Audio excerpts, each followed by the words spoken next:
We're live. We're doing it fucking live. Did you watch any of the DNC shit? The first night out of just, Morbid curiosity. That's the word for it. And it did disappoint. No. Yeah. Just very, very highly cringe. I'm doing big cringe content. I'm doing like most people and just checking in and out, watching the clips and stuff. Get the highlights. I can never sit through any of those things, man. It's a giant ad. That's all it is. And yeah. I don't know. Like, even if I agree with the person, the format of it, especially this year, it all being these like pre-recorded, I don't know, commercials, essentially. Yeah. It's just really boring and really cringe to me. I don't know why. Yeah. But it just is. Michelle Obama's speech, though, pretty good. Yeah. And obviously Barack Obama's speech. Yeah. Man, he crushes. Scathing. Yep. All these people writing articles about it. One of the most tremendous denouncements of a former or of a current president to a former president in the history of American politics. Is Nixon back? Yes. Oh, God. Can you imagine? It might be a little better. I don't know. Yeah, I mean, at least he feigned some kind of respect for the presidency. So yeah, he had the heart to quit. Yeah. So that's nice. The heart to quit. It's something. That's gonna be my next album title. The heart to quit. Yeah. So many have quit it in the past. Yeah. Just know that I'm one of them now. Mm-hmm. All right. Well, let's just crack open these brewskis, see what's going on tonight. Let her do it. Go ahead and start. Let the people know. All right, people, brewskis, my friends, countrymen, country ladies. I have country people. That sounds like enthusiasts of country music, but yeah, country persons. I have a Czech-Style Pilsner that I actually picked up from Red Light, that I picked up solely on how cool it looks. Okay. It's called the Vodnik. Vodnik. Look at this. Look at this.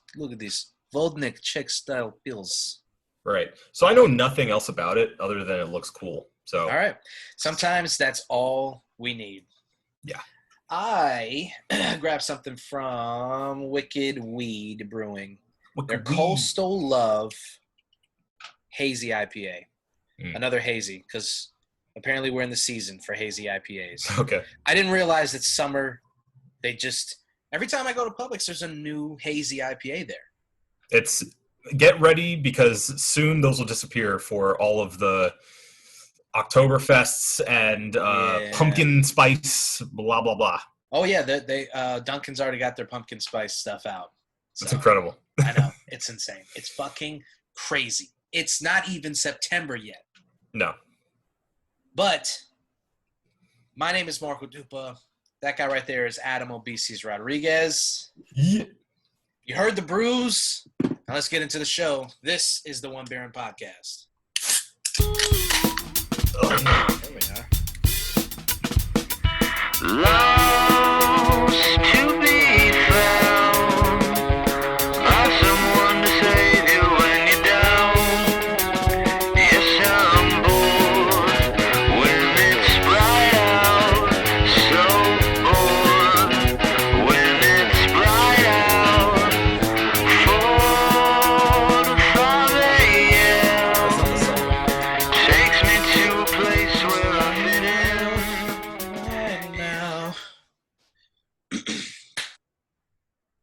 That's right, ladies and gentlemen. This is the One Beer In Podcast, the podcast where two brews crack open a brew and see where that one brew takes us. This is episode 276? Question mark? They all blend together. Who cares? Yeah. Once we're done with this, I think we should just retitle episode like set 269 to wherever this is, just all of it, the COVID Chronicles, like the pandemic cast. Pandemic cast, yeah. Just have it all be its own thing. Yeah. It is, I think we're doing the best we can, but I think we would be false to say the show's different when we have to do it remotely. Yeah, it is. I mean, I don't even know. It's weird for me to even start the show off. Like, yeah, I can feel a marked difference in the way that, like, even I introduce things. You're saying it to a screen as opposed to this. Yeah, face. that mug, that beautiful mug. Where I think you should continue to just grow the beard. Maybe we should like do a poll. Yeah. Because I'm on the fence about it. Because it's a lot. It takes a lot to maintain. I got to oil this bad boy. I got to brush it all the time. Mm-hmm. It's maintenance. It's added maintenance. On top of this, everybody forgets that, it took me a long time to grow this hair out too. There was zero maintenance with the hair though. You just man bun it and keep it moving now. It's true, but it's still a pain because when I lay down now, if I'm like sitting back on a couch, it gets stuck in the back of my head. When I'm laying down doing nothing, my hair makes me do things. It hurts. Yeah, so we'll take it to a poll. It takes forever to dry this hair, though. I will tell you that. That is work. Yeah. I bought a hair dryer just for that. He says to potentially millions of women who are like, yeah, no shit. But I'm not used to it. Yeah, no, I feel what you're saying, man. I feel what you're saying. Just shave it off then. Shave it all off. Well, that's the thing. That's exactly what I was posing to you before. Is like, with this much beard, or any more than this, because it's getting pretty long here. It's there.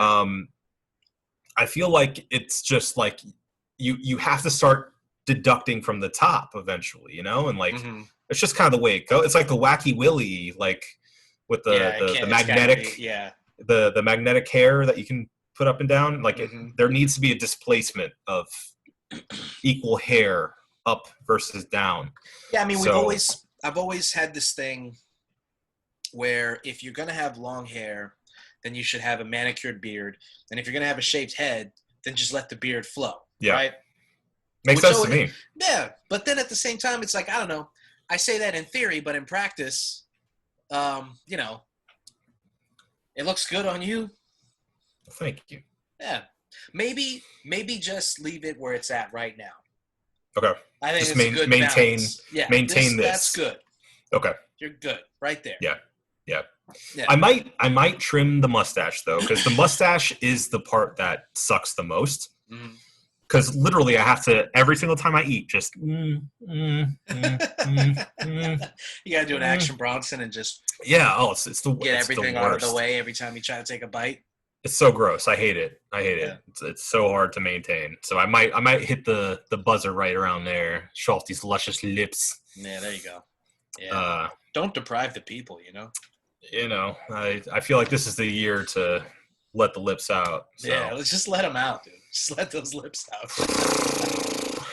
I went to go get my haircut, and I sat there for like fucking an hour waiting because I did the scrub move of not having. I mean, I just moved over to this area, just started getting my haircut in this area, so I don't have a barber or anything. So I have to go in there and just be like, who's not an idiot. Which, by the way, people always say, this is what gets me. People always say, like, if I complain about a bad haircut or something, people always say, man, you got to get a guy, right?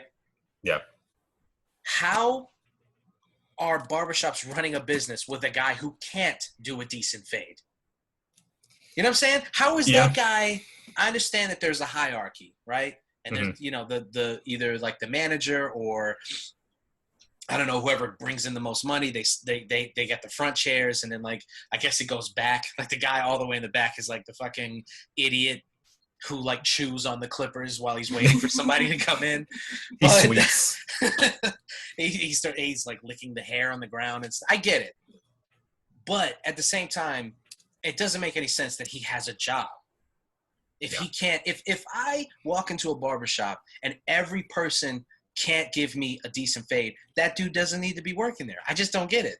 Yeah. I don't get why it's like this commonly accepted thing that like, oh man, you got a fucked up haircut?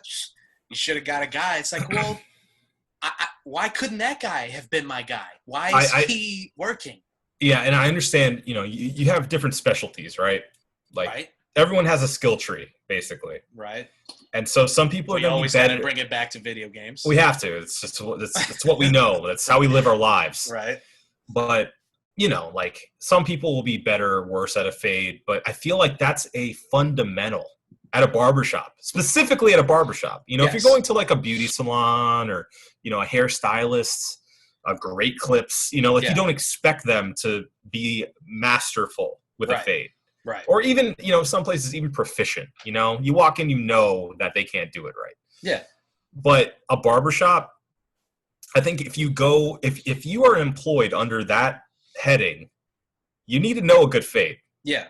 You need to be able to pull off a good fade. You have to. At least a good, not even great, not even perfect. Yeah. A good fade. Yeah. Just good. Yeah. I mean, because it's like you said, you don't go into a Great Clips. You don't walk out of a Great Clips with a bad haircut and go, I can't believe they did this to me. It happened again, honey. But you go to a barbershop where 95% of the haircuts that they're doing at barbershops are fades. They're variations of fades. Yeah. It's an essential element of most haircuts at barbershops. I'll show you this one. Hold on. Jalen Rose.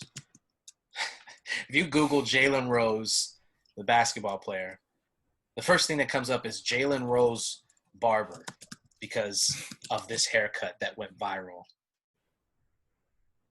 His fade is usually pretty fucking crispy, but I gotta find this. I gotta find the one that's like really just.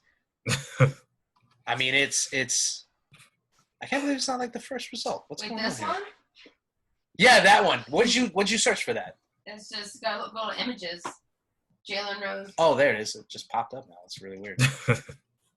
He said his barber went like he majored in geometry or something. Yeah. Hold on, let me pull this up. All right, let me. Technology. Share the screen. And if you're listening to the podcast, check out the YouTube video. You'll be able to see it. Yeah.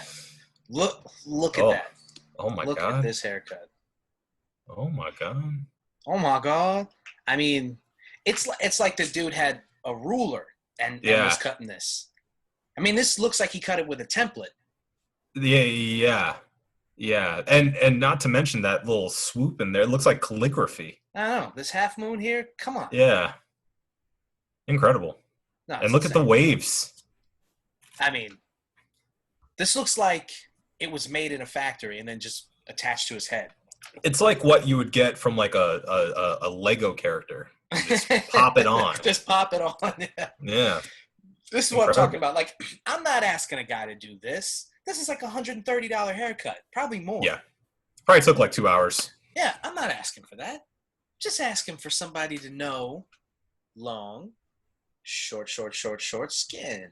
You know what I'm saying? Like, just understand the concept. Yeah. And for any self-respecting barber, you would think that was the first thing that they would learn how to do. Yeah. Seems like a fundamental to me. I don't know. I'm not a barber, so can't really talk. But clearly I'm not a barber. Clearly. I've got way too much hair. I say all that to say that I am going to learn how to do it. Okay? I'm going to go out. I'm going to buy a nice set of clippers, and I'm going to do this. I'm going to fuck my hair up a bunch of times. I'm going to get one of those fucking 3-sided mirrors so I can see. Yeah. And I'm going to do it. I'm going to do it because I'm tired. I'm so sick of walking out of there and like looking in the mirror and just going, it's just not exactly what I wanted, you know? Let me ask you this. Is it a an ambition thing, or is it a cheap thing? No, it's I can honestly tell you that it's not about the money. I know that people are going to be like, yeah, bullshit, but I can tell you it really is not about the money. If a barber told me, yo, I can really hook you up, but it's going to cost you like $35, I'd pay that. I would. I really would pay the money if he could say, if a barber was like, I will clean your shit up. Your shit will look like Jalen Rose. Money back guarantee. I would pay the money, but it's really just about I look at little things. I go home and I'm just looking at my head in the mirror and I'm just like, it's just not exactly what I wanted, and I don't want to be the guy. I'm already uncomfortable at the barbershop. You know what I'm saying? Like, I'm already kind of self-conscious. I'm already like, am I asking for a stupid haircut? Like, just do whatever you want, man. I don't care. You figure it out. You know better than I do. Yeah. I hate going into a place and just be like, you know, just do it like this. Be better. Like, that already makes me uncomfortable. I think that's part of why people say you got to get a guy. Because once you get that rapport with somebody, you're able to say, like, you know, how's it look, right? And you go, you know, it's a little off here. I think maybe just clean this up a little more, get a little tighter in there. I prefer it that way. Yeah. And it's not a big deal because you're on like that kind of, you have that rapport with him. Yeah. Or her. Yeah. When I got a fucked up haircut 2 weeks ago, which is kind of spurring all of this. Or I should say 3 weeks ago. I don't know. I'm due for a haircut. So like 2.5 weeks ago, 3 weeks ago, whatever. And I mean, it honestly took everything in me because I'm a non-confrontational person. I mean, I think like if I'm in a confrontation, I'm not going to back down, but I'm also never looking for it. Yeah. You run on spite, not rage. Exactly. So I'm a very responsive person. If I react, I'm a reactive person. Somebody pushes me and I see red, but I'm not going to go after anybody. So I'm in the car and I'm just like, I knew the second I was looking at it that he had fucked it up. I knew it. And I'm just staring and I'm like, it's not that bad. But in my heart, I knew, you know, you always know. You always know. It's the worst feeling too, because you know you pay a premium to go to a barbershop. You know, you tip on top of it because it's a service. Especially nowadays, you know, somebody gets close up with you. Yeah, you're gonna tip them a little better. Yeah, and you sit there dissatisfied. Yeah, walking out and you know that it wasn't what you asked for. And so I walked through the store, was grabbing some stuff, and I was just like, I know it's not good. And I went into the bathroom, I took a couple of pictures of my head and I sent it to Salfie. So I was talking to him on the phone and I was like, what's this look like? Is it messed up? And he's like, I mean, it's not that bad. I'm like, nope. If you can notice it, you can notice it, then it's not good. It's fucked up. The fact that he knew what you were talking about is enough. Yeah, that's it. Yeah. If you can see it, it's fucked up. It needs to. So I was like, all right, I can't do this. I can't walk around with a fucked up haircut and then somebody go, what's up with your head, bro? And then I go, yeah, I got a bad haircut. And then the next question is, well, did you go back? And then I'm going to say, no, it really makes me uncomfortable to confront people about a service that I'm a chicken. So I was like, no, I had to do it. So I went back in there and I was like, what high school gyms are you going into that people are confronting you like this? First of all, just stop going there. Son, I used to hang around with savages, man. You couldn't walk around with your hair had to be clean, your shoes had to be right, your outfit had to be. I was hanging out with absolute savages. Do you see this widow's peak here? Yeah. You see that? See that? You know, when I try to get fades and try to get like high and tight. Yeah. That guy caused more bullying than any gut or man boobs I could ever get. I want you to know that. Understand that. Yeah, I know. Cowlick. I got Cowlick, and I got Widow's Peak. Okay, so I was never edged up correctly. You were never meant for the lineup. It just wasn't in the cards for you. No. I had one guy, he looked at me straight in the eyes when I asked for it, and he goes, "Can't do it." Can't do it. My hands are tied, brother. We can't do it. I'm sorry, we can't do it. I was like, okay, I understand. You're the first person to be honest with me about that, so I appreciate it. At what point did you accept that wasn't something that you could do, and that you had to change? You had to switch your swag up. You couldn't do that. I mean, it was probably like senior year of high school. Yeah. First of all, it's a lot to maintain.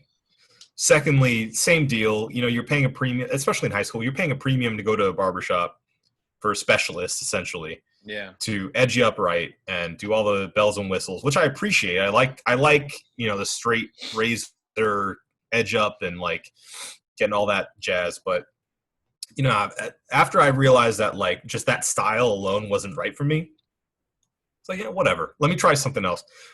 I think my first couple years of college, I experimented with growing my hair out a bit longer. Not this long. It never got this long. But I started messing with my beard a little bit during that time. Was experimenting with my entire swag. And I mean, after a while, I ended up going back to barbershops, but knowing that I just couldn't get just a straight up fade. I just couldn't do it. I couldn't do it. It just wasn't right. It wasn't right for my head. So, I'd get it a bit longer. I'd do the hipster a little bit longer on the top part, and then fade on the sides. That worked for me for a while. Yeah. I think it's a moment in time where you're like, I can't do that. I don't have the head shape for it. I don't have I can't do it.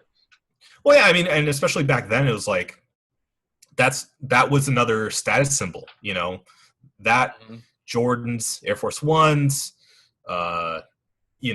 having not clashing your brands,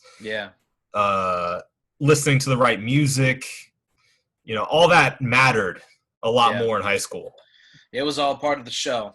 Right. It's all part of the show. I always, when I think back on it, I envy the guys who were like, fuck it, man. And then they just got like, you know who I'm the most envious of? I think about this a lot. The guys that I like, I had my group of friends and I love those guys, but I would have liked to have hung out with the skate crews. Mm-hmm. Those guys were they were the coolest motherfuckers, man. They didn't give a shit about anybody. They were skating in the middle of school. They would leave and just go like smoke pot somewhere and like just fucking just hang out somewhere working on tricks and stuff. And the way that they dressed, they were ahead of the curve when it came to streetwear. Because if you look at Kanye West, Pharrell, Lupe Fiasco, like that whole thing around like 05, 06, 07, that was all just ripped off from Czech-Style. Yeah. All of it. The shoes, the baggy shirts, the jeans, just the way that things were worn, like all of it was just ripped off from them. Mm-hmm. They were and for them it was utility. Yeah, that's everything that I think you realize as you get older, that the thing that's really cool is really not caring about it. Doing your own thing, having your own style, and really it not dictating your life, but really your life dictating your style, Right. So like that, the ability to not care about, my Tim's got scuffed a little bit, like that being such a big deal is like, it's so weak, like don't say that to a New Yorker in the face, but like it's just such a weak mentality of like, this thing matters to me so much. Yeah. not the cool friends I'm meeting, the new trick I learned on the skateboard, or like, learning a new skill, or like, whatever, creating something new. Like, that stuff doesn't matter. What matters is that I bought these $150 Timbs, and now they're scuffed, and I got to figure out a way to get the scuff out because I'm pissed off about it now. Yeah. Stupid. It's stupid. And We're stupid. We're idiots. And them, probably the same thing for them, just prioritizing different things. I mean, you don't get good at shit like that without having a little bit of peer pressure telling you, I got to be as good as so-and-so, or I got to be better than so-and-so. There's like a little bit of that. I can only imagine like those guys pushed each other in subconscious ways like we do. I guess more overtly. Yeah. I for a little bit of time, because I was like a seeker. I went around and I kind of hung out with a little bit of everybody. I mostly centered in like the hip hop crowd, but I wandered around a bit, and I got pretty close to some of like the typical like alt, I guess, skateboardy burnout crew for a little bit too. And the biggest thing was that I pulled away from them was like, excuse me. That was so loud. It was really loud. Somebody's got to swerve off the road.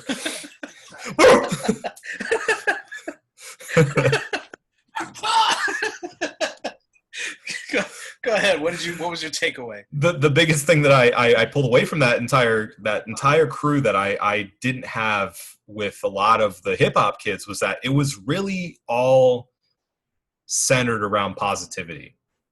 It was like all about individual expressionism, which is something I've grown to appreciate more and more the older I get. It's like they were, at least the people I was hanging out with, were all about like, you can be into some weird stuff, man. It doesn't matter. Like, it's what makes you unique. Just do your thing. Let your freak flag fly. Like whatever makes you happy. Just, be a good person. Be nice. We're into this stuff. Check it out. We think it's pretty cool. And that was generally the vibe around that. Whereas with a lot of the hip hop stuff, it was like, I got a chip on my shoulder. I had it worse than you. I'm tougher than you. Like, look at all my swag. And it's like swaggy. All that stuff was just kind of like, it was all this posturing for, I mean, God knows what. I mean, even the people who were positive, it was positivity dressed in, like, I don't know, posturing. Of, even like if somebody, like if you were really close with somebody, they would clown you because of your outfit or your shoes or whatever. But it was like, it wasn't so to make fun of you so much as it was like, listen, man, you have to improve. Yeah. And we are going to roast you relentlessly until you learn a lesson. Until you do. And you don't ever come back wearing that again because you're better than that. It's a tough love approach. Yeah, and I mean, some people that they respond to that. I've realized in adulthood that I do not respond to that at all. That works 0% of the time for me. So you only realize that later in life where you're like, oh, I understand why I was so, if I got roasted, I would get, I would roast back, but even if I won the battle, I'd still walk away going, fucking mean, man. That hurt. This is the only watch I have. And you just play it off. You just play it off and you play it off and you play it off. Yeah. But I've learned that, like, tough love. I don't respond to tough love. I don't respond to tough love at all. Hey, you picked the wrong dad, bud. Yeah. Sorry to tell you. Yeah. But your very strict, tough immigrant father may not be the best for you. Gonna have a long therapy session about that. Mm-hmm. Wait, this isn't therapy? This? Yeah. Well, it will be once we get a couple more of these in. Yeah. Oh, did you even have a cold read? I didn't have a cold read. I didn't either. I looked for one. There's one thing that I didn't get to mention because, again, like I said, I really literally just picked this out of how cool it looks. Mm-hmm. It's from Angry Chair Brewing. Okay, cool. Yeah. There was one thing that I wanted to mention that I forgot to mention. It's not cold read, but it has it on the label and it is on the box. A portion of the proceeds benefit hurricane relief efforts and nonprofits working to protect the shorelines we love. So, nice. I guess that's like the whole thing is what's called Coastal Love. Oh, makes sense. Yeah. It's a charitable beer. So sorry I didn't say that at the top. That's pretty important information, especially if you listen to the show and you go out and you buy the beers that we drink. If you can find them, this one, they're doing good work. So yeah, at least I hope so. They say that shit, and then we don't know where the fucking money goes. Right into the pockets of big craft beer. Big craft beer, yeah. Yeah, the big craft beer lobbyists. Yeah, Mr. InBev. All right. I'm done with the walk down memory lane. That's good. They're not as, they're good memories, but there's also a lot of regrets. Yeah, there are. Just a lot of things, just a lot of little things that I would have done differently, especially when it comes to, stuff like that. Mm-hmm. Like, well, I just stopped giving a shit a long time ago. But that's the thing. Like we talked about this before. Like that regret just means that you're doing better now.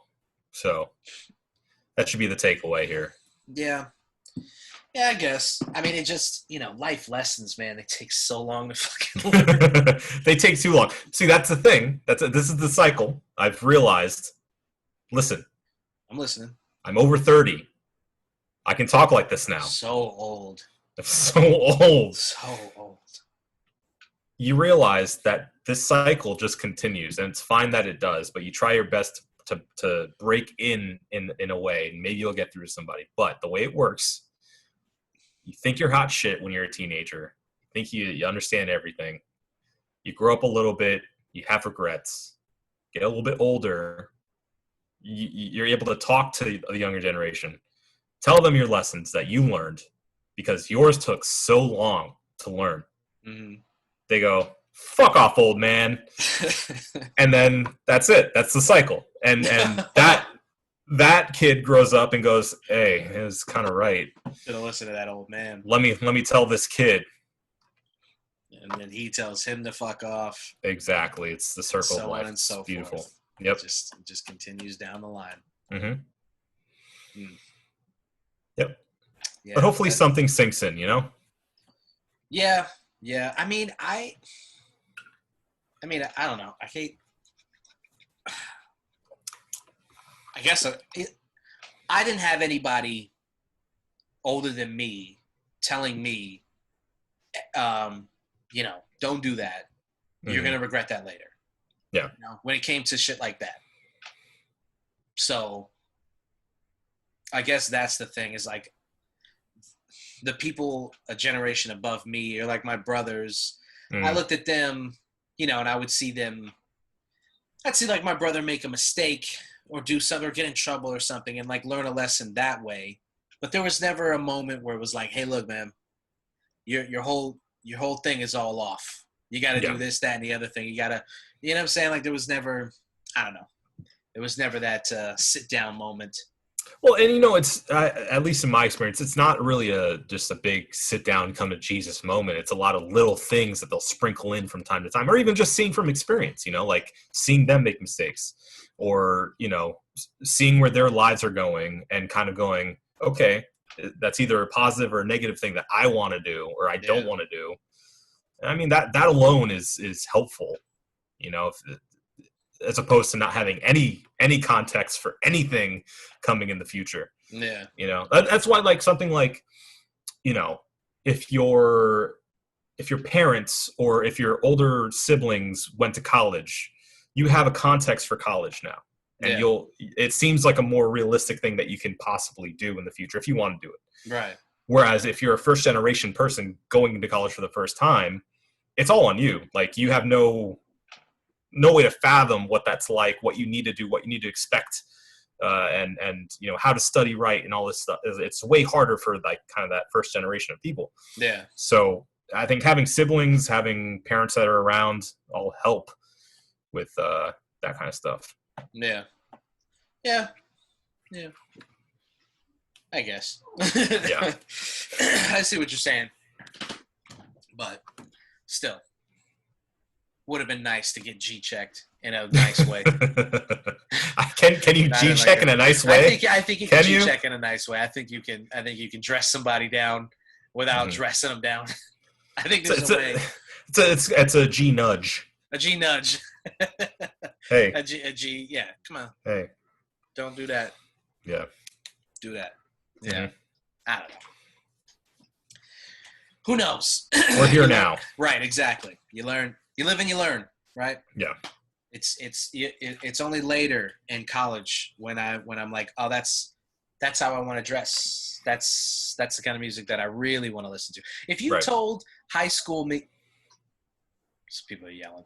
If you told that somebody's dying down there, someone's getting stabbed. No, that's fine. Anyway, if you told high school me, like early high school, like sophomore year, if you told him, you know, when you're older, one of your favorite bands is going to be the Misfits. I would have been like, who? First, I would have been like, who the fuck are the Misfits? Who are the Misfits? And then when you and then you grab my shoulders and go, look at that kid over there with that really weird skull shirt on, and you go, the fucking idiot skater guys who wear that. All of those dudes wear that stupid shirt. Mm-hmm. It looks like a fucking Halloween shirt. That's a band. I didn't even know that was a band for years. I didn't know it was a band. I just thought it was like a brand. Right. That was like a cool thing that they all wore. I didn't know that it was a band. And then I saw people with tattoos of it, and I was like, this must be a really famous brand. It's like Volcom.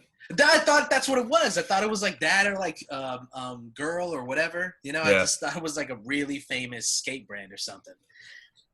And, yeah, so obviously I would have laughed you out of the high school. And then I would have told the liaison that there was a grown man touching a 14-year-old and telling him, hey, look at that other 14-year-old. Right. You like that? In 15 years, you're going to like it. Yeah. So. Okay. I mean, I'm just saying. Turn, yeah.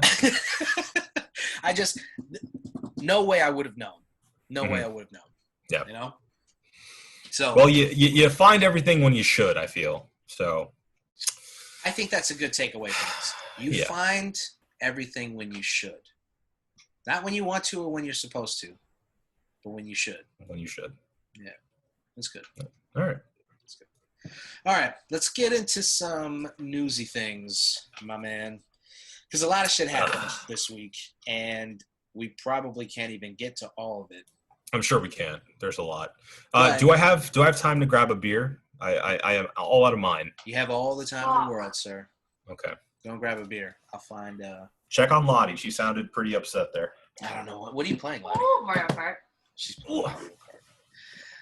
Mario Kart! Hey! And you should grab us some more. I should do what? Are you saying the guy who's actually doing something right now should get up, go all the way downstairs? Yeah, but he doesn't even have to go that far. I might not even cut this part out. I might just leave this. This is all good content. What, thank you, Douglas? Why? Oh, I might have to cut this out now. It's too long. Silence. This is the sound of silence. He wants to go out. You should take him out. Frank. Why? Frankie.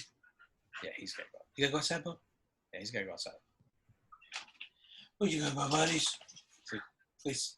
Please. Look at him. Someone. Please. Looks like I just hit him. Oh, God. Oh, God. Oh, God. This is the sound of silence.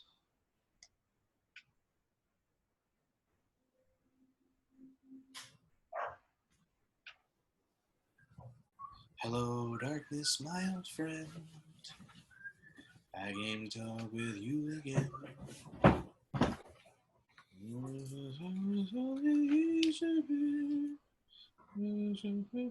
I have returned. I guess I'll use that as the cue to come back. Mm-hmm. Nas is dropping something tonight. Is he? Yeah, he's dropping an album. Is it going to be disappointing? Apparently, well, I guess it depends on who you ask on the internet.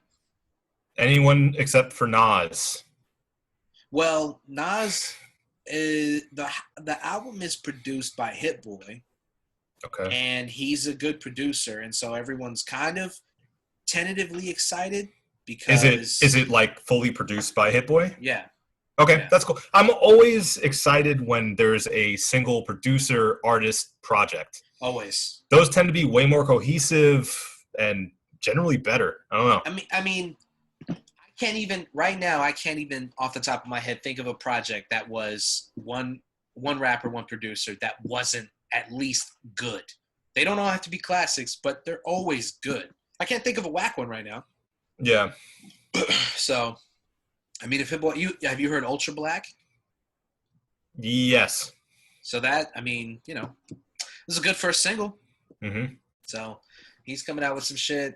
Jay-Z is coming out with a song, or I guess it's Pharrell's song, and Jay-Z's featured on it. I don't know. Yeah, I saw that on Twitter too. Yeah. Because, I mean, we're recording this on a Thursday, and all the big releases happen Friday midnight. So, yeah. Yep. It's just some stuff for you guys to be aware of. If you don't know, now you know. Now you know. All right. Oculus shit? Sure. Before we jump in, actually, I want to let you know, I beat Ghost of Tsushima. Hey. Yeah. We should talk about that a little bit. Yeah.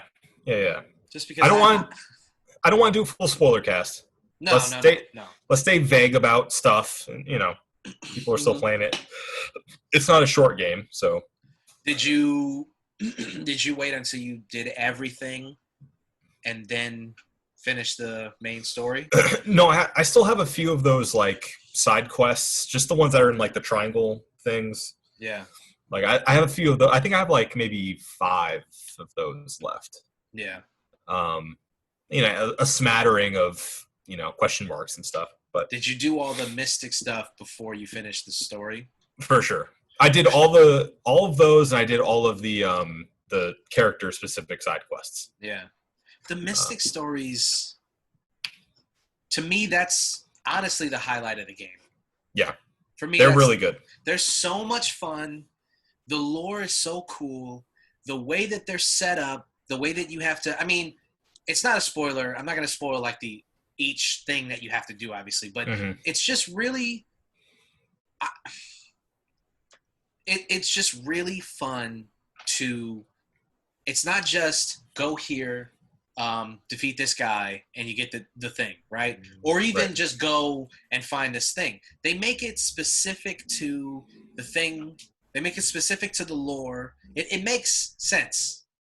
And it's like a long task. Some of them are like long tasks. You can't just I had to set aside time where it's like, oh, okay, I guess I'm doing this now. And I had to I didn't realize how long a thing would be until I got the investment. To it. Yeah. And I love that shit. I love that shit. That is absolutely the highlight of the game for me is the Mystic Tales. Yeah. I love the way they're presented too. That ink on paper style. Amazing. Yeah. The soundtrack's really good too. Mm-hmm. Soundtrack's incredible. I think it has that thing in it that all good open world games have, that you get distracted along the way and you're not upset about it. Yeah. It's a perfect balance between having a ton to do, never being bored with stuff to do, but also not feeling just overwhelmed with the amount of things. Yeah. Because Assassin's Creed Odyssey, I've played a bit of, and that map is just littered with crap to do. Yeah. And most of it's not really substantive. It's just stuff to collect or small side quests and stuff. Yeah. This dials it back a little bit, but still has enough stuff to keep your interest. Yeah. And the way that I think the biggest thing for me in the game that is sort of the smartest thing about it is the way that the UI is like totally natural with the wind and birds and the foxes. Yeah. So like all that stuff. No arrows, no waypoints, nothing to litter the screen. Right. So that I didn't think would be that big of a deal, but the total like accumulation of time that you don't spend being taken out of the story and out of the world because of flashing arrows and like flashing lines getting you to where you're supposed to go. It's really, really, really cool. I like that a lot. Absolute game changer. Yeah. I think if and when, because at this point with the success, they have to make a sequel. Oh, it's huge. Yeah. They have to figure out a way for us to be able to tell our health meter with just visual cues. Yeah. At that point, you can remove literally everything from the screen. Yeah. And it's just just the player and the atmosphere. Yeah, I mean, like there've been ways to do that, like in Dead Space, for instance. That's natural health. Oh yeah, meter. Right. But obviously it's a little bit harder with like a samurai game because how do you do that naturally, other than like Doom Guy Head, where it's progressively more and more beat up. Right. But yeah, I mean that would be pretty cool if they could find a way to naturally do that. Maybe, I mean, I don't know. I think if you really want to go for it, then you do like a Bushido blade kind of thing where, you can't take that many hits. Like it's realistic. Like you can't get stabbed a bunch of times and then just keep running. Like you have to be cognizant of, well, this guy's, I got sliced this and, I got cut there. And I think it's definitely doable. Yeah. And I think once you get to that point, that's full immersion right there, I think. Yeah. How did you feel quickly about sort of the lack of a morality system? Oh, I'm glad you bring that up because I hated it. Yeah. I thought they focused so much on honor and your choices to dishonor the way of the samurai. By the way of the Samurai, one of my favorite games. Amazing. Great game, yeah. And also, if they were smart, they would look at how this shit was made and go, okay, we just do that. Let's do one of those. just yeah. Add some more RPG elements. But yeah, I was really, really, I think probably, because when we talked about the game, because I beat it a little while ago. Yeah. And we talked about the critic that I was reading, the one critic who was like, the story was okay, but it's not that original and blah blah blah. It's like, dude, the real complaint is that they didn't go far enough with the morality play. Because I don't know about you, but I Googled Ghost of Tsushima one time, and then my phone showed me article after article after article about the fucking game. And I cannot tell you how many fucking media outlets wrote about the fact that your choices determine the weather. I cannot tell you how many articles popped up. I mean, it was IGN, fucking Forbes wrote an article about it. It was all over the place. And I was like, look, dude, you're not the first. The ones that really are funny to me are the clickbaity articles that are like, you won't believe what happens in Ghost of Tsushima when you blah, blah, blah, blah, blah, blah. Yeah. And it's like, look, it's not a secret, okay? It's all over the internet. Everyone knows. But yeah, that being the extent of the consequences of your actions is fucking bogus. Yeah, I tend to agree with that. It's tough because I don't want to get into spoilers, obviously. But you expect a modern game with RPG elements like this and a very involved story where you can make different dialogue choices. You can definitely make different combat choices. That's sort of the biggest freedom you have in the game is how you deal with conflicts. Yeah. You expect those choices to have some kind of resonance in the end. Yeah. And not to spoil anything, but they really don't. And the only thing that I guess makes a difference is your interpretation of the character by the end of the game, based on your choice. It's not in the game itself, but it's more of like a meta thing within your own interpretation of the story and the character that you played as Jin. Your Jin is, how you decide to finish the game. Yeah. Which is kind of really disappointing when you think about the fact that like it's been done before in really good, like in Second Son, they did a really good job at, I mean, from the same studio. From the same studio, yeah. It's like you guys could have, I mean, and know how to do this. All the other Infamous games, like that's what they were known for, is having this morality meter that goes back and forth, but depending on your actions. Yeah, and I mean, I would have just loved for, something like Fable, for instance, where maybe your appearance. You know what the other thing that I didn't like,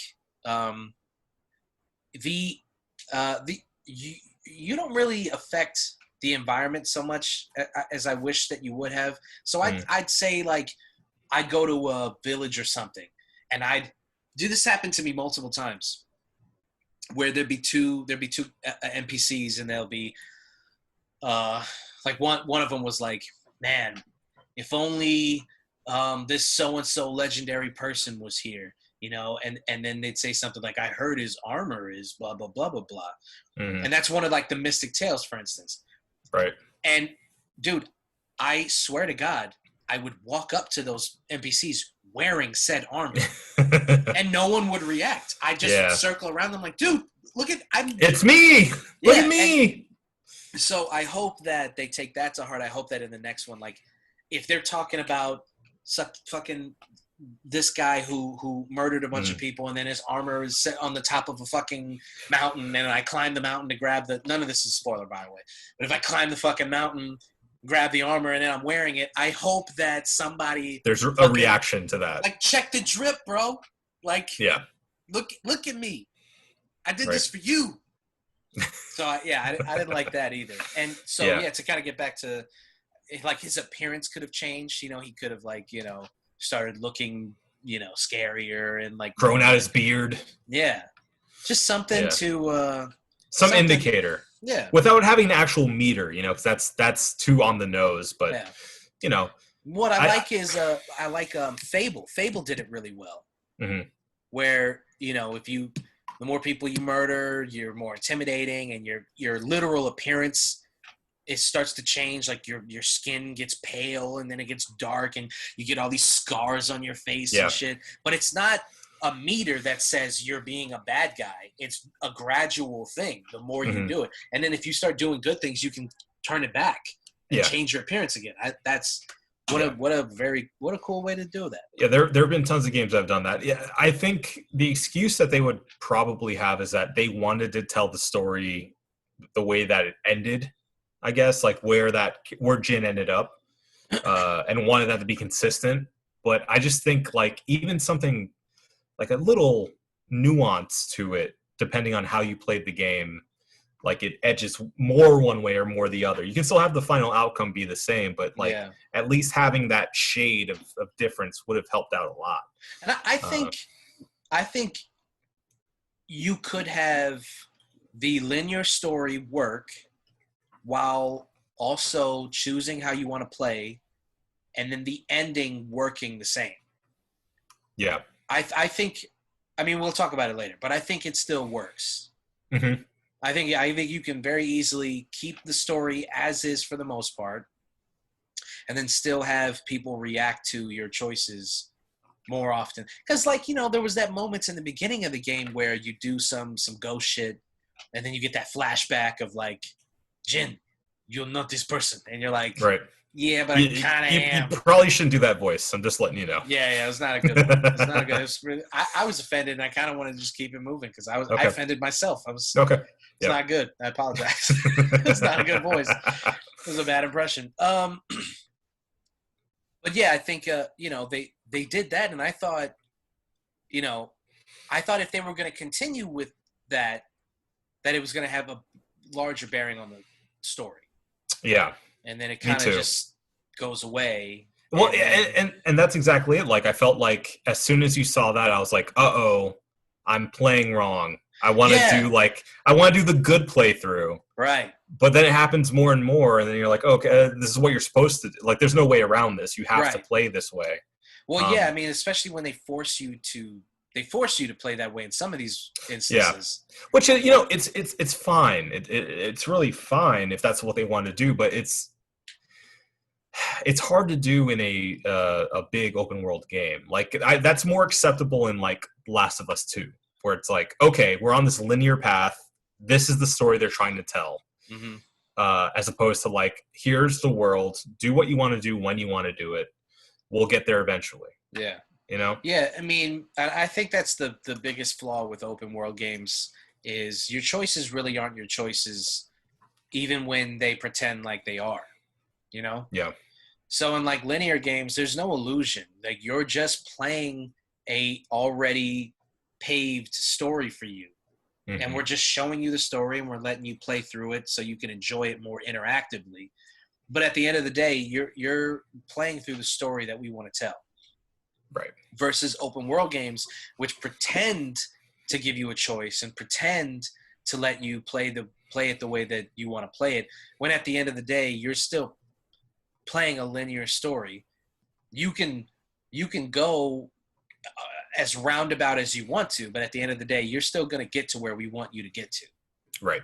Which is kind of hard to not do, because then at what point do you end the fucking game if you don't make it so that you have to get to this place somehow?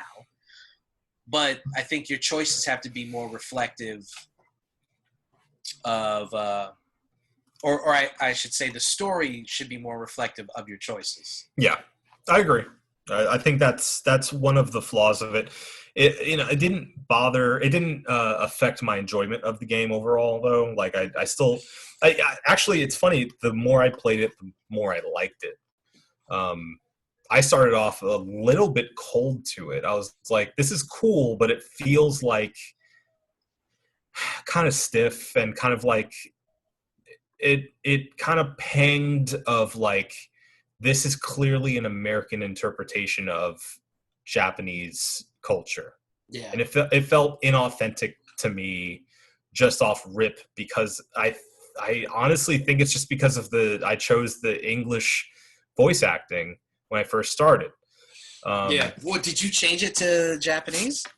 I didn't, and the only reason I didn't was because I knew the lip sync was off, and I knew that would take me out of the game. Yeah. Otherwise, I would have done that. But that completely fell away because I got invested in the characters. I think, other than the combat itself, which is incredible and just like one of the best combat systems I've ever played. So much fun in modern gaming. I think the strongest takeaway for me is that like they really succeeded in building a really good cast of characters around this game. I had a ton of fun building up my group of people and learning those side stories and investing in them, and like getting really into each and every one of those individual like side quests that had to do with those characters. Yeah. And yeah, I really enjoyed that aspect of it, and I'm looking forward to where they take this thing next, because I feel like this is very clearly like a staging point for something that's going to get even bigger and better. And I guess with next gen, I'm looking forward to how they refine this game. Yeah. So yeah, because they introduce a lot of really cool things conceptually that you could. I mean, the sky's the limit with what they were able to accomplish and what they left on the table. Really, yeah. When you think about it. Yeah. Because everything that we're complaining about, I mean, it's still one of the best games on the PlayStation 4. I mean, hands down. Easily, yeah. So, especially that's impressive with it being a first in the series too. You know, Right. like, don't lose sight of that. Like, a lot of times it's the sequels and the easy gets that are the most successful because, you know, it's Uncharted 4. I'm not going to not get it. But the fact that this is a new franchise, it's exciting to see something new that's this good already. You know, that they're only going to refine, that they're only going to get better at, hopefully. Yeah. So, yeah, we'll see. Very exciting stuff. I actually am going to I'm going to do another playthrough, Kurosawa style, Japanese dub. Mm-hmm. And just because like with it's a cool concept, but you need the color to play through it the first time. You need it for sure. Yeah, I think if anybody's going to start playing it right now that's listening, play just OG as they want you to play it. Don't you can mess around after. Yeah. Because it kind of, as dope as it is, it hinders the actual playthrough. Yeah. Oh, and check out the photo mode. Very cool photo mode. Very cool. Yeah. Very cool. How many times did you stop to take a photo? A ton. I mean, it's just, you can get an angle, man, and it's just fucking gorgeous. Yeah. Just like, wow, I can't believe. I mean, there was moments, dude, where I would just be on the horse, just glassing, bro. Just glassing. Mm-hmm. Just riding. Just living life, man. And just like going from one spot to the next. Thank you. Nice. And just taking in the feat that they accomplished. Like, it just amazing. Yeah. Just a fascinating fucking. And, you know, my family members would walk by and be like, "What are you watching?" Like, I'm playing this beautiful video game. Yeah. Ghost of Tsushima. Mm-hmm. Right? Oh, just gorgeous. Yeah. It's worth sitting down and watching you watch it. You just watch somebody play it. Yeah. Yeah. Agreed. One more thing. What you name your horse? Ooh. Well, I was just about to spoil something. I named my horse. I named my horse Kage. The Shadow. Me too. Yep. Yeah. You picked the black horse? Of course. Yeah. You just have black to, horse. Right? Black horse named Kage. Yep. Yeah. And then every time I would get armor, I black it out. Yeah. Yeah. All my shit is blacked out. Every piece of armor is all blacked out. I wanted him to look as close to a ninja as possible. Mm-hmm. Yeah. Nice. So, very, very dope shit. I mean, just we could spend another podcast talking about that fucking game, but we're not. No. High regards, though. Check it out. Very high regards. If you haven't played that yet, I mean, come on, what are you doing? You want to talk about Fall Guys? Do you want to talk about Fall Guys? I mean, we have so much stuff to talk about. We're already an hour in, and I want to talk about Fall Guys. We can just do that instead of any news. We can just have this be. Fuck it. Yeah, fuck it. I want to talk about Fall Guys. Okay. Because I'm so angry at it, and so I have so much fun playing it, and yet it is so infuriating. How many times have you won?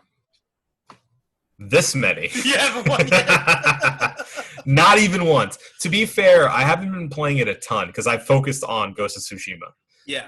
Is this the game? What? Is this the game? The little Fall jelly Guys. Beans. Yeah. The little jelly beans. I think they are called beans. I think the characters are called beans. Beans. Yeah. Okay, I've won twice. You have? Okay. Yeah. He's lying. So I won twice. I can just show you the crowns. They keep a track of it.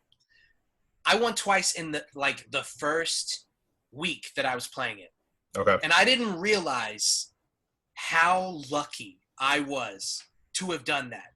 Mm-hmm. Because I knocked it, I played a couple rounds and I got closer and closer and closer. And then I finally got a dub and I was like, fuck yes. It was so satisfying to win. And then I won again and I was like, it's kind of easy. And then, dude, I have gone on such a cold streak. It makes me want to drive my head through a wall. I can't get a dub to save my life in this goddamn game. It's so hard, and yet it's so much fun. Yeah, I think it's just the fact that you can, even if you die, you're back in the action relatively quickly. I think that's the thing, is like they don't punish you for dying for too long. Not too much. You do get punished for making mistakes. Oh, for sure. I mean, one mistake and you can be done. Yeah, forever. You get slapped by one of those fans. Yeah, and you're donezo. You start looking at that number in the top corner, just going up and up and up. You're like, how can so many people be that far ahead of me? Where are they? Yeah, but it's a cute game that is way harder than it looks. Yeah, it's definitely in the vein of like really good Nintendo games that are built around being really cute and adorable, and they mask like a high skill level game. Mm-hmm. You know, it's easy entry, but if you know what you're doing, you know, there's some strategy involved. There's some there's some thinking involved to be good at the game. But you could also be a fucking idiot and just... Well, that's the thing. It's like there's a lot of chance involved too. So even if you suck at games, there have been a lot of people who suck at games and still win way more than people who are gamers. Yeah. No, the ease of entry is super high. I mean, like I said, I won those two in like the first week of playing, not even really understanding the courses. And then now... I feel like I know the courses like the back of my hand, and I can't buy a fucking win. Yeah. Well, that's the thing, too, that keeps it interesting is, like, that variety. If it was just, like, one or two maps that you went through over and over again, it'd get boring really quickly. But the fact that it's, like, a randomized thing of here's a new game to play keeps it interesting. Yeah. And people, you know, when the game first dropped, they had problems with their servers. A lot of connectivity issues and things like that. And they got review bombed because all these people were like, oh, it's unplayable. It's like, and then I went on their Twitter and I saw their Twitter is great. Oh yeah. Their Twitter is incredible. For sure. The guy, the PR person who runs that page, really funny. He's really smart. Yeah. Very, very dialed in. And, you know, they posted a tweet asking people to not do that, to, you know, please have some patience. We know that the game's not working, but please don't review bomb the game. And then I saw these people who were like, well, I mean, you get a game, you expect the game to work first day, and it doesn't work. You get a bad review. And it's like, that doesn't make any sense to me. It pisses me off because it's like, that's like buying an album and then putting it in the disc, putting the disc in your. Well, now I sounds old school as fuck. Wow. I just dropping the needle on the vinyl, dude. I just carbon dated myself. Buying a CD back when people used to do that at FYE, putting it in your car, and then the CD getting that big work. Plastic thing unlocked from it, so the security thing doesn't go off. Right. They have to fucking drive it down into that. God. There you go, man. Putting that into your car CD player, and then the disc not working, and then going online and saying this album sucks. Yeah. I mean, you're not reviewing the game. I mean, if there was a review for the company or their preparedness or what have you, that's one thing. But to go on and give them 1-star reviews of the quality of the game that you haven't even played, it doesn't make any sense. It's tough. It's tough because on the one hand, I see what you're saying. On the other hand, I get where that other person's coming from based on the fact that they're kind of right. Like if your CD was not working because of a manufacturing issue, like say it got recorded incorrectly and you couldn't listen to it and then you spent $15 at FYE on it, you'd be upset too. Yeah. You couldn't review the music, but you could review your experience with that product, you know? Yeah. So I get that aspect, but at the same time, I think you don't have to, but you should take a little bit consideration into the ecosystem that you're dealing with, right? Yeah. Because it's an online game. Yeah. You know, yeah. It's an online game from a relatively small developer who put this thing out hoping for the best. They I'm sure got as many servers as they could up and running to handle that initial push, but it was way more popular than they expected it to be. Yeah. And because of that, they had to play catch up for a couple of days, like, yeah, I think that's completely understandable. Like, okay, that's fine. But like, if you want to get a ton of people that just want to give it a 0 rating just because of that, like, is that fair? No, it's not fair at all. No, I don't think users, and I know, I don't know if it was Metacritic or Rotten Tomatoes, but one of these aggregate companies made it so that, I think it was Metacritic. They made it so that you had to, there was like an embargo on when you could review it. Yeah. It was like, I don't know, 30 hours or something like that. I think it was like 2 days after the release of the thing. You couldn't do it like right at the release date because they knew that people were just going to go in and like bombard it with 0 reviews or 0 stars because they have a vendetta against whatever it is. Yeah. It's like, making a person wait 48 hours. I think it's not much of a deterrent, but I think it's enough, because you can't, if somebody is determined to fuck your score up, they're going to do it. Yeah. They're going to make multiple accounts. They're going to go after your shit. It doesn't matter what you do. They're treating it like America treats gun laws, right? Right. It's like you give them a week to cool off. Yeah. Make sure you want the gun, and you're not going to do anything stupid with it. But if you really want a gun, you could probably get it anyway. Yeah. You're probably going to get it anyway. Yeah. So... Same thing. I just, I don't know, man. I just think that, think about how many people who weren't tapped into the hype. Because, we heard about the game. I think you showed me a clip of it a little while ago before it came out. And I was like, that looks dope, 60-player battle royale, cute little game show setting.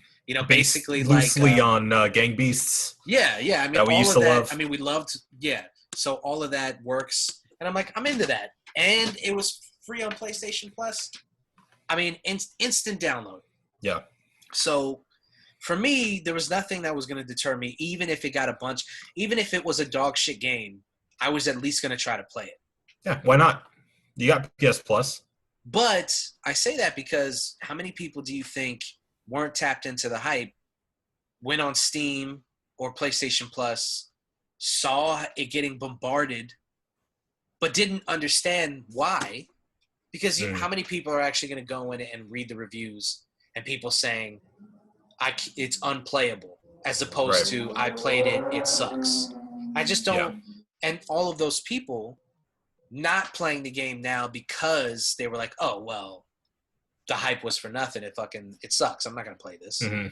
Yeah. And, I think, that's the point of reviews is you play it, you experience it, you tell your friends about it. And an aggregate site is that taken to the nth degree. Yeah. So to be, I get what you're saying because the analogy of CD to video game isn't perfect because being able to play it is part of experiencing it. So is all music, of that though. goes, but I guess the difference is like I as a recording artist record my music and then I give it to the label and they push it out. If something happens along the way, you can't come back to me and be like, you fucked up. That's someone else's kind of responsibility to make sure that comes to pass. Right. But with video games, the onus falls on the people who created the thing. Mm-hmm. Psychopaths don't go after the voice actors unless you don't like The Last of Us. But usually they don't go after the voice actors and say, you're a piece of shit. They usually go after the devs and the publishers who fuck the shit up, right?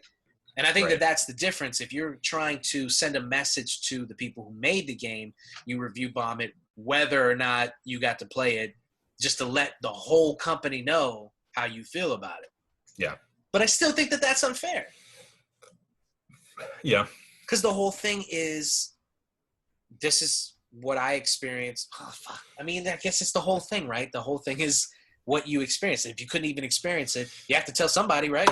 Well, that's exactly it. But at the same time, I think you were getting to a good point, which is it's not apples to apples when it comes to a CD versus a video game, because especially an online game, which is the vast majority of them right now, they're constantly patched, constantly updated. If you were to get a product that was not working the way that it's supposed to, it's an entire process to get that fixed or to get that replaced. You have to wait. It comes in the mail a month later. By that time, you don't even want it anymore. Like, whatever. These things are constantly getting updated, like literally by the hour sometimes, day by day, getting a new update, new patch, whatever it needs to get done to get updated. And to not give them at least a little bit of time to, listen, I'm sure that the developers wanted as many servers as they could possibly get to have their game running on. But they need to fund that, and they need to show that that's necessary to the bosses. And without that, they can't. So to penalize those developers for not being able to do that until there is this need kind of sucks. Yeah. And to your point about these games being constantly updated, there's games now that I mean they're updated to the point that they're sometimes completely different games. I mean, we've talked about like a Kanye West album. Exactly. Completely fucking different album. We talked about Battlefront.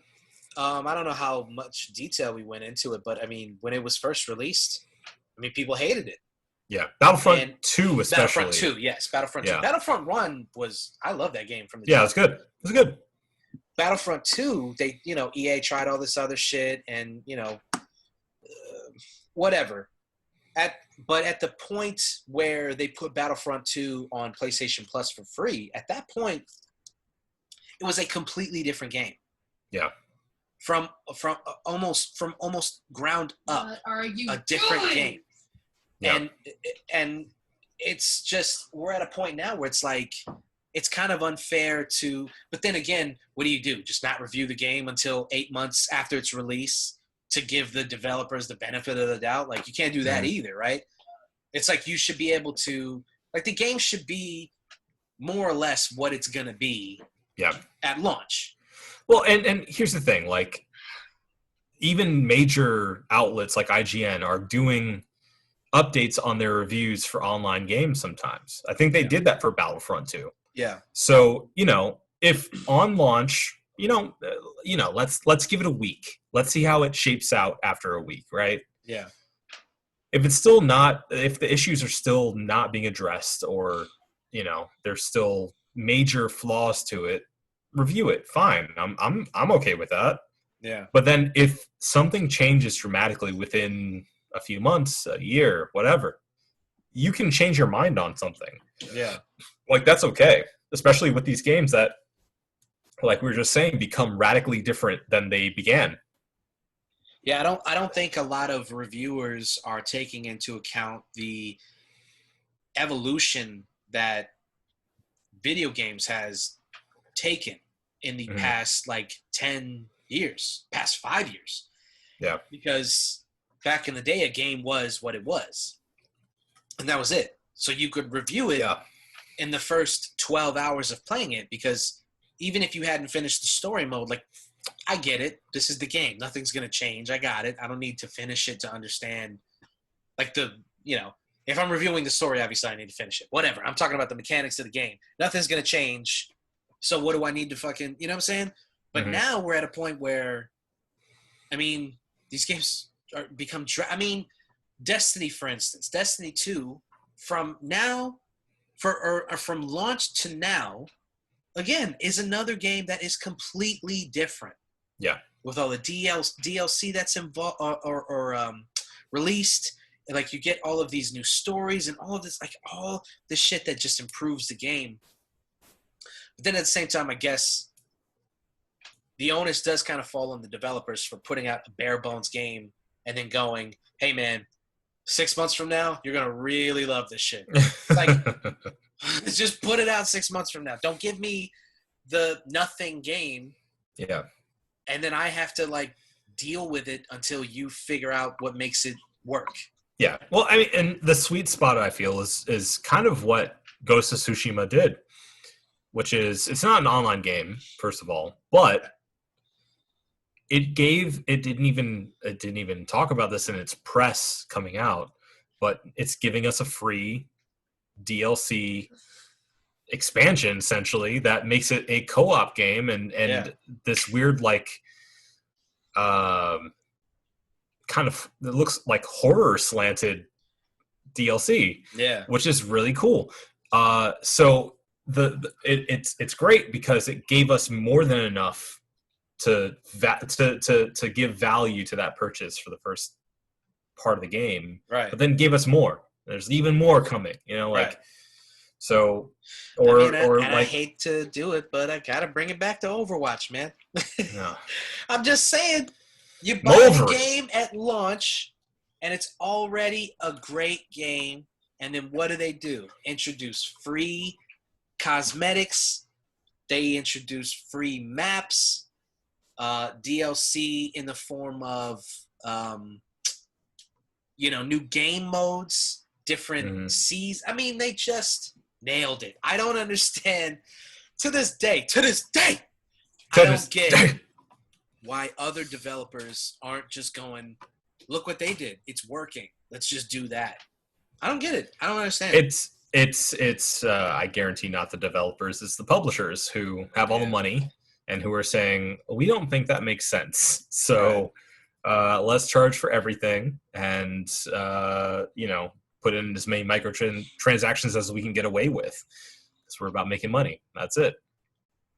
Is your thing paused? Your face is... Oh, there you're back. Is. There it is. Okay. Yeah, okay. All right. It's definitely the publisher who's like, look, man, that's not going to make us a bunch of money. What's going to make us a bunch of money is skimming everything off the top, putting out a barely playable game, and then we'll just slow drip the cool shit that you already had planned for it over the next year and a half. And then people keep coming back to it. Well, I think the thing is they probably want to make it seem really good at the onset, but then the more you dig in, you realize there's not a whole lot meat to the bones. Yeah. And then they start slow dripping you stuff because they need you to buy the game. They need you to buy it on the onset.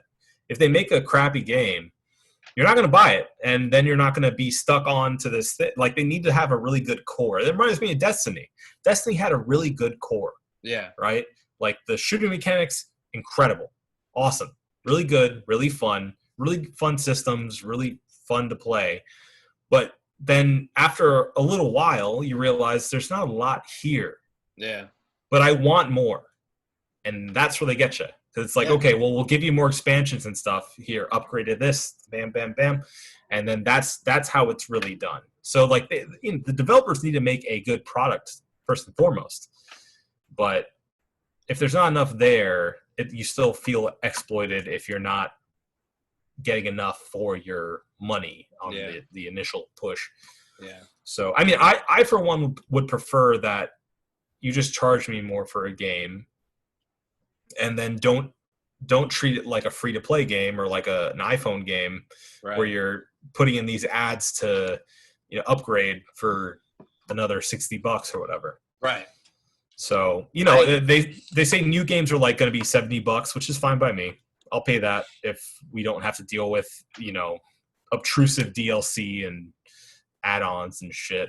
Yeah, no, I completely agree with you. I would pay a premium if you just stop fucking around with me. Stop yanking my chain. Just give me the shit. Yeah. I'll pay you more. Just give it to me.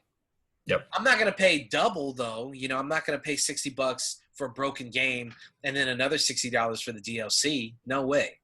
Right. But I'll pay another $10, $15. If in that $10, $15 you're like, yeah, you're going to get everything that we advertise. Not just the shit to get people to buy the game, but all of it. Yeah. I mean, offer me more for a price if I choose to get more. But I want to feel good about my purchase when I buy the game and play it all the way through. Yeah. I feel good about that Ghost of Tsushima purchase, man, because I cannot wait for that fucking DLC. I know. Oh, I know. And so honestly, I think that's gonna be a game I try to platinum. Hello, are you back? You're back. I'm back. You're back. Hey, back. We're back. Okay. But I was saying, remember at that point where it just fucking died on us for a second. I was saying, Ghost of Tsushima, I think is going to be a game that I want to platinum. Yeah, it might be the rare game that I platinum also. Yeah, it seems doable. There's a lot of incentive to like defeat all the Mongols and do all the little side quests and stuff. I love the combat, so it's fun. It doesn't feel like a chore to jump back into that world. So I might do it. All right. Well, before we can clap some Mongol cheeks, we got to get to these beers. We got to let the people know what we were drinking and how we feel about it. So, Obesius, please tell the people what you were drinking and what score you would give it. This is the Vodnik. Okay, you're back. There you are. Dude, I think like after about an hour, Zoom just shits the bed. It happens every time. Every time we get to a good spot at the show, then it just shits the bed. After it's like, look, I can't do this. Hour and a half? Are you kidding me? Too much. Yeah. Let's just get let's Okay. I don't want to rush. I'm gonna do it real quick. Yeah, I'm gonna do it real quick. All right, so the beer I have is the Vodnik Czech-Style Pilsner from Angry Chair. It was delicious. It was really, really good. I'm not a big Pilsner guy, but that was really tasty and not overpowering, pretty refreshing, but had a lot of flavor in it. Super well balanced. I was teetering on a 5. I don't want to give it a 5 because I gave it 5.5 last time. Exactly. It's one of the best pills I've ever had, though. Wow. So, you know what? I'm going to... Trust your gut, man. Trust your gut. It's 5. It's a 5 pills. I was gonna be racist to pills and give it a 4.5 because I just don't trust myself giving a 5 to a pills. But it's a really good pills. Really good pills. Hey, man. Sometimes it works. On rare occasions, it works. Yeah. All right. Well, this was the Coastal Love Hazy IPA from the Wicked Weed Brewing Company. And I liked it a lot. This Hazy IPA was a lot better than the week before. I forgot who made it. Oh, you're so lucky I don't get to dog you because I forgot which one it was. But this one's better. I mean, I enjoyed this one a lot. Kind of the same hallmarks of a Hazy IPA, where it kind of gives it's that light IPA flavor, not as bitter. I guess the best way to describe it is like it's like a diet IPA, right? Okay. Still works. You still get everything that you want from it, but there's definitely a taste difference and a mouthfeel difference. They're just easier to drink. If somebody were to say like I can't get into IPAs, you can give them a Hazy IPA, and I think that's a good stepping stone. Yeah, hazy and juicies I feel are pretty good. Hazy and juicies for sure. Both of those. If you tell somebody, I don't like IPAs. Try this. And so I would give this a 4.5. Nice. I'm give it 4.5. All right. So a 5 for that Angry Chair Pills, the Vodnik. And a 4.5 for this Coastal Love Hazy IPA from the Wicked Weed Brewing Company. Think we got it? I think we got it. As long as he says that we got it, then we got it. This has been the One Baron Podcast for myself, Marco Dupa, for Adam Obesius Rodriguez. Drink the Vodnik. Thank you guys for listening. Drink delicious beer. Like, share, and subscribe everywhere that podcasts are listened to or watched. YouTube especially. And have a beautiful evening. We love you.